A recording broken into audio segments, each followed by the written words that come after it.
Welcome back to my channel tuition here. अगर आप मेरे चैनल पर नए हैं तो मेरे चैनल को सब्सक्राइब करना और बेल आइकन दबाना बिल्कुल ना भूलिए ताकि मेरी वीडियोस की नोटिफिकेशन आप तक सबसे पहले पहुंचती रहे। आज हम बात करेंगे कलयुग के उस सत्य के बारे में जिसके बारे में बहुत कम लोग जानते हैं। ये कहानी महाभारत के काल की है, जब पांचों पांडव और द्रौपदी जंगल में छुपने का स्थान ढूंढ रहे थे। तभी आकाश मंडल से शनिदेव भी पांडवों पर दृष्टि बनाए हुए थे। तभी शनिदेव के मन में विचार आया कि क्यों ना इन सब की परीक्षा ली जाए और पता लगाया जाए कि इन सब में से बुद्धिमान कौन है। तभी शनिदेव ने जंगल में एक माया का महल बनाया। वे महल बहुत बड़ा और सुंदर था। उस महल के 4 कोने थे। अचानक से सबसे पहले भीम की नज़र उस महल पर पड़ी और वे उस महल को देखना चाहता था क्योंकि महल बहुत सुंदर लग रहा था। तभी भीम ने अपने बड़े भाई युधिष्ठिर से पूछा, भैया मुझे ये महल देखना है, क्या मैं इसे देखने जा सकता हूँ? तभी उसके बड़े भाई ने बोला, हाँ जाकर तुम इसे देख लो। भीम महल के द्वार पर जैसे ही पहुंचा, वहां शनिदेव द्वारपाल के रूप में खड़े थे।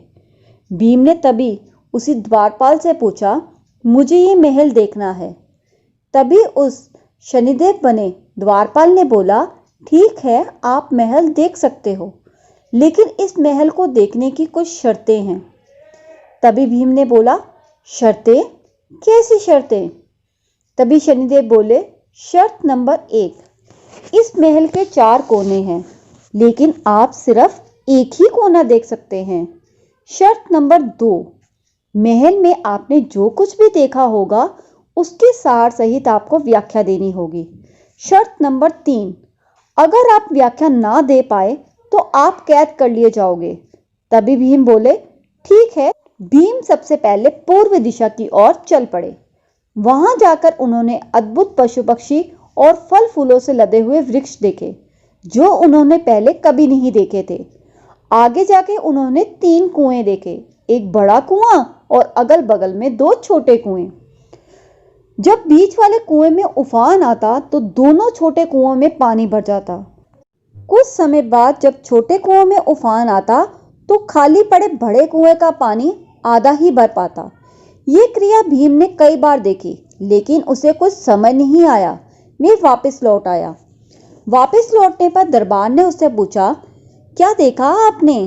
तभी भीम बोले, मैंने ऐसे कुछ पशु पक्षी और पेड़ पौधे देखे हैं जो मैंने पहले कभी नहीं देखे थे, लेकिन मुझे एक बात समझ नहीं आई कि जब बड़े कुएं में उफान आता है तो दोनों कुएं में पानी भर जाता है, लेकिन जब दोनों छोटों कुएं में उफान आता है तो बड़े कुएं में बस आधा ही पानी क्यों भरता है? तभी दरबान बोला, आपको जाने से पहले ही मैंने कुछ शर्तें बताई थी, आपको तो वो याद ही होंगी, और उन शर्तों के अनुसार आपको बंदी गृह में जाना होगा। भीम को कैद कर लिया गया। कुछ समय बाद अर्जुन वहां आए। वे भी महल देखना चाहते थे और दरबान ने उन्हें भी सारी शर्तें बताई। अर्जुन मान गए। अर्जुन पश्चिम दिशा की ओर गए। अर्जुन ने वहां जाकर एक खेत देखा जहां 2 फसलें उग रही थी, एक तरफ बाजरे की और दूसरी तरफ मक्के की। लेकिन वहां बाजरे से मक्का और मक्के में से बाजरा निकल रहा था। उसे कुछ समझ नहीं आया। वे वापस बाहर आ गया। दरबार ने अर्जुन से भी वही प्रश्न पूछा, आपने क्या देखा? तभी अर्जुन ने बोला, सब कुछ तो ठीक था, लेकिन बाजरा और मक्के की बात तो मुझे कुछ समझ नहीं आई। शर्त के अनुसार उसे भी बंदी बना लिया गया। तभी नकुल वहां आए। वे भी महल देखना चाहते थे। उन्हें भी सब शर्तें बताई गई। वे उत्तर दिशा की ओर गए। वहां उन्होंने गायें देखी और उन्होंने ये देखा कि जब गाय को भूख लगती तो वे अपनी छोटी सी बच्चिया का दूध पीती। उसे ये प्रक्रिया कुछ समझ नहीं आई। उन्हें भी कुछ समझ नहीं आया और वे भी वापस बाहर आ गए। वापस आने पर दरबार ने जब उनसे पूछा तो उन्होंने भी यही बोला कि मुझे गाय और बच्चिया की बात समझ नहीं आई। उन्हें भी बंदी बना लिया गया। अब सहदेव वहां आए। वे भी महल देखना चाहते थे। उन्हें भी सब शर्तें बताई गई। वे अंतिम दिशा दक्षिण की ओर गए। वहां उन्होंने सोने की एक बहुत बड़ी शिला देखी जो कि चांदी के सिक्के के ऊपर टिकी हुई थी। वे वैसे तो डगमग डोल रही थी, पर छूने पर वे वैसे ही रहती। उसे भी कुछ समझ नहीं आया। वे भी वापस बाहर आ गया और दरबान के पूछने पर उन्होंने भी यही बताया, मुझे भी सोने की शिला की बात समझ नहीं आई। उन्हें भी बंदी बना लिया गया। जब बहुत समय तक चारों भाई वापस नहीं आए तो युधिष्ठिर चिंतित हो गए। वे द्रौपदी के संग उस महल की ओर आ गए। उन्होंने वहां उसी दरबान को देखा।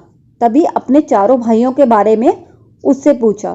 तभी दरबान ने बताया कि उनके चारों भाइयों को बंदी बना लिया गया है। युधिष्ठिर चिंतित हो गए। उन्होंने उसका कारण पूछा तो तभी दरबान ने महल की शर्तों के बारे में बताया, जिस पर उसके सारे भाई खड़े नहीं उतरे थे। तभी उन्हें बंदी बना लिया गया है। तभी युधिष्ठिर ने दरबान से पूछा, क्या मैं उन प्रश्नों को जान सकता हूँ जो मेरे भाइयों को समझ नहीं आए? तभी दरबारी ने बोला, ठीक है, अगर आपको भी ना बता पाए तो आपको भी बंदी बना लिया जाएगा। युधिष्ठिर मान गए और उन्होंने सबसे पहले भीम से पूछा, भीम, तुमने क्या देखा? तभी भीम ने कुओं के बारे में बताया कि जब बड़े कुएं में उफान आता तो दोनों कुएं भर जाते, लेकिन जब छोटे कुएं में उफान आता तो बड़ा कुआं बस आधा ही पानी भर पाता। तभी युधिष्ठिर ने बोला, ये कलयुग में होने वाली घटना है। एक बाप दो बेटों का पेट तो भर देगा, परंतु दो बेटे मिलकर एक बाप का पेट नहीं भर पाएंगे। दरबारी बोला, ये सत्य है, और भीम को छोड़ दिया गया। तभी युधिष्ठिर ने अर्जुन से पूछा, तुमने क्या देखा? तभी अर्जुन ने फसल के बारे में बताया कि बाजरे में से मक्का और मक्के में से बाजरा उग रहा था। तभी युधिष्ठिर ने बोला कि ये भी कलयुग में होने वाली घटना है।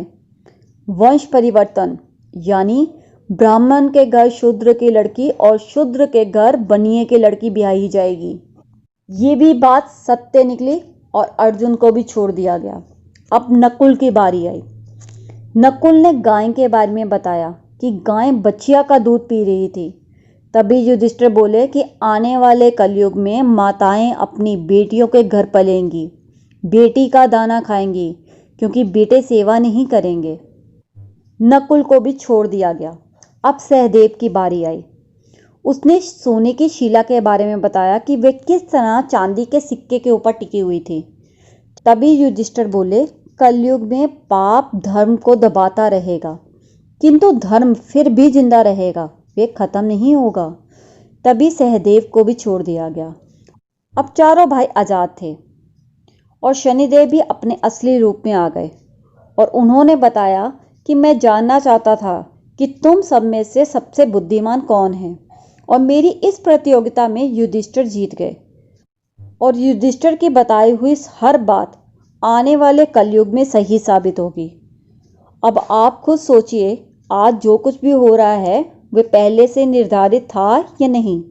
आज इस कलयुग की सारी बातें सही साबित हो रही हैं या नहीं? और मेरी ये वीडियो आपको कैसी लगी ये मुझे कमेंट बॉक्स में बताना बिल्कुल ना भूलिए। और ऐसी इंटरेस्टिंग वीडियो को मेरे साथ देखने के लिए आप सबका धन्यवाद।